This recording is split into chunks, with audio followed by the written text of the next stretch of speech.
કોણ જાય એટલે સૌથી પહેલા વૈકુંઠની અંદર પ્રવેશ કર્યો ગૌલોકધામમાં. સૌથી પહેલા તો દ્વારપાલ જય વિજય, એના 3 જન્મનો જેને શ્રાપ હતો એ તો પૂરો થઈ ગયો. પેલા રાવણ અને કુંભકર્ણ, હિરણ્યકશિપુ અને હિરણ્યાક્ષ, અને પછી છે શિશુપાલ અને દંતવક્ત્ર. એને તો એ તો પૂરું થઈ ગયું. પાછા એને ડ્યુટીમાં લાગી ગયા એની સેવામાં. એ તમને રોકશે, ઉભા રહ્યો, કોણ છો તમે? એટલે સૌથી પહેલા તો એ જોશે ગળામાં 2 કંઠી છે. કંઠી શું છે?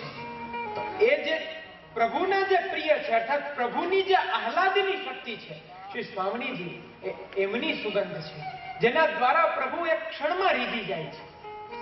એ જોશે તો એ જવા દેશે. જાઓ જાઓ. હવે ધીમે ધીમે ધીમે ધીમે ધીમે હવે અહીંથી અહીંયા સુધીનું પહોંચવાનું જે કનેક્શન છે એ આપણી શિખા છે. હવે જેમ અંદર ગયો ગોલોકધામમાં, એટલે હવે તમને કોઈનો ફોન આવશે એટલે તમે પેલા શું કરશો? આંખ બંધ કરીને ફોન ઉપાડશો? હે? પેલા નામ વાંચશો ને? તો પ્રભુ પણ નામ વાંચશે. નામમાં જોશે, હા મારા ચરણારવિંદની છાપ છે, મારો જીવ છે. પછી પ્રભુ કહેશે હલો. જો તમારે પ્રભુનો હલો જોતો હોય યુવાનો, જો તમારે પ્રભુનો હલો જોતો હોય તો પ્રભુ માટે થઈને કાલથી 3 દિવસ હવે તિલક 2 કંઠી અવશ્ય કરજો. વિશેષ સમય થઈ ગયો છે આપણો. આજના સત્રને અહીં જ વિરામ આપીએ. તેની સાથે આવતીકાલથી, જો કે આ 8 અંગો એવા છે જેના માટે ઘણો સમય જોઈએ, દિવસો નાના છે, સમય પણ બહુ ફટાફટ વયો જાય છે, અને આપ સૌની એકાગ્રતા એવી છે કે હું ભાવ વિભોર થઈને વિષયના આગળ વધારી પણ નથી શકતો. ઈચ્છા એવી છે કે આ કાલે 4 અંગલમ, પછીના 4 અંગલમ, તેની સાથે સાથે શ્રી મહાપ્રભુજીના અમુક જે જરૂરિયાત, જે આપણે નિત્ય નિયમમાં આવશ્યક છે એવા સિદ્ધાંતો, જે 16 ગ્રંથોમાં એક વાક્યોમાં જે શ્રી મહાપ્રભુજી આજ્ઞા કરે છે, તેનું પણ થોડું વર્ણન કરીશું. કાલે બધા સમયસર 4 વાગે આવી જજો. મનસુખભાઈ, આજે લગભગ પહેલો દિવસ છે તો આખું આ ગ્રાઉન્ડ આખું ભરાઈ ગયું છે, તો હવે કેમ કરશું?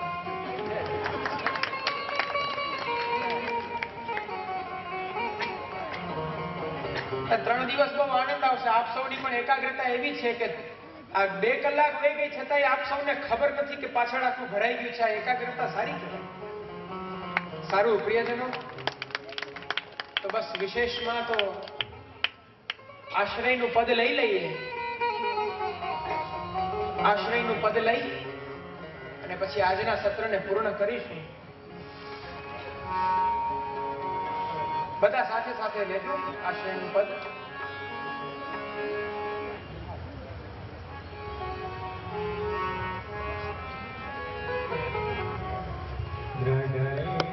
Jai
આજના સત્રને પૂર્ણ કરવા પહેલા આપ સૌને એવા આશીર્વાદ આપવા ઈચ્છું છું. યદ્યપિ મારું સામર્થ્ય નથી કે હું આપને આશીર્વાદ આપું, પરંતુ શ્રી વલ્લભને હૃદયમાં પધરાવીને આપ સૌને એવા આશીર્વાદ આપું છું કે તે અનન્ય ભગવત ગુણગાનનું જે ફલ અષ્ટસખાને પ્રાપ્ત થયું, તે ફલ શ્રી વલ્લભની કૃપા દ્વારા આપને પ્રાપ્ત થાય. એવમ સંસાર આસક્તિથી નિવૃત્તિ થાય. સાંભળો, ભગવત આસક્તિમાં પ્રવૃત્તિ થાય, અનન્ય ભગવત ભાવની પ્રાપ્તિ થાય, અને કોઈ પણ ક્ષણે, કોઈ પણ કાલે, કોઈ પણ સ્થાને જ્યાં ભગવત ગુણાનુવાદ થાય, તે ભગવત ગુણાનુવાદમાં તમારું ચિત્ત ખેંચાય તેવા આશીર્વાદ આપતા આ ત્રિદિવસીય સત્રના પ્રથમ દિવસને પૂર્ણ કરતા અહીં જ વિરામ. અસ્તુ.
વલ્લભાધીશ.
चिंता संतान हंतारो यत्पादाम्बुजरेणवः श्रियाणान्तानिजाचार्या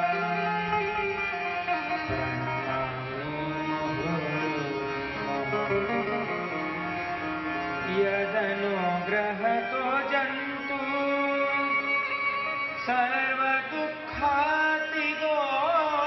भवेत् तमः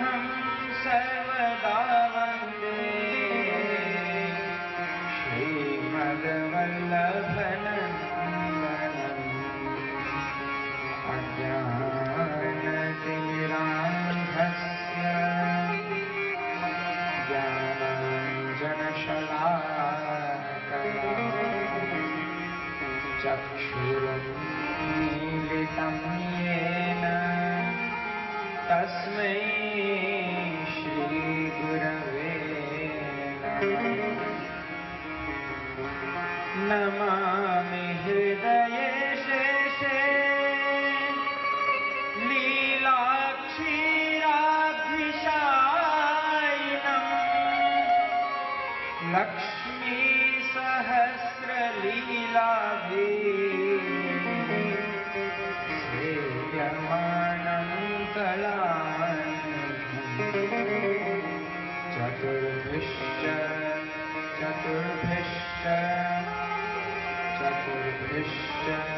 त्रिभिस्तथा षड्भिर्राजते पञ्चधा हृदये सौन्दर्यं निजोद्गतं प्रकटितं श्रीगूढभावात्मकं पुंरूपं च पुनस्तदन्तर्गतं प्राविविशत्स्वप्रिये संश्लिष्टा उभयोर्बभौरसमयः कृष्णो हि यत्साक्षिकं रूपं तत्त्वयात्मकं परमभिध्येयं सदा वल्लभम्। नमो भगवते तस्मै कृष्णायाद्भूतकर्मणे रूपनाम विभेदेन जगत्क्रीडते यो यतः योऽन्तः प्रविश्य मम वाचमिमं प्रसुप्तां सञ्जीवयत्य किल शक्तिधरस्वधाम्ना अन्यांश्च हस्तचरणश्रवणत्वगादीन् प्राणान् नमो भगवते पुरुषाय तुभ्यम्।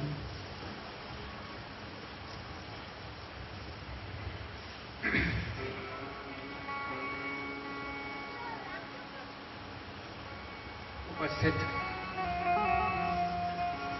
सर्वे श्रीमद वल्लभना लाडीला वल्लभीय वैष्णव वृंद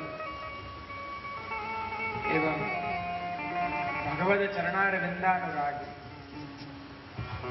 भगवद मत्यानुरागी भगवद गत्यानुरागी एवं भगवद रत्यानुरागी आप सौ प्रियजनों ने द्वितीय दिवसना मारा खूब खूब हृदयपूर्वकना आशीर्वाद।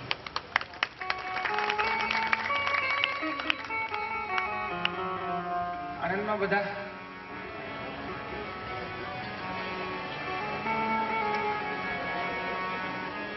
થોડું ભગવદ ગુણગાન કરીએ કારણ એ છે ભાગવતમાં બહુ સરસ કહ્યું